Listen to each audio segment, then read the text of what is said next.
ঠাকুর একবার ফেনীতে শ্রীযুক্ত ললিত চট্টোপাধ্যায় মহাশয়ের বাড়িতে আছেন। তাঁহার শ্রীমুখের বাণী শুনিবার জন্য আমরা অনেকেই বসিয়া আছি। এমন সময় ললিতবাবু ঠাকুরকে বলিলেন, আমাকে বীজ মন্ত্র দিন। ঠাকুর নাম দিলেন। বৃদ্ধ ললিতবাবু বায়না ধরিলেন যে তাহাকে বীজ মন্ত্র দিতেই হইবে।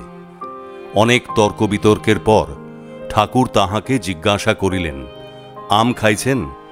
তিনি বলিলেন, আগে হ্যাঁ, খেয়েছি। ঠাকুর বলিতে লাগিলেন, আমের উপরিভাগে কি থাকে? বাকলা না?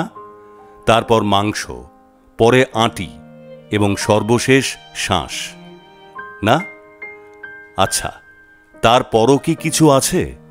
বৃদ্ধ বলিলেন, আগে না, তারপরে আর কিছু নাই। ঠাকুর তখন বলিলেন, আমার কাছে এই শাঁসটুকুই আছে, সেই নামই পাইছেন, নাম করবেন, তাতেই সব হইব।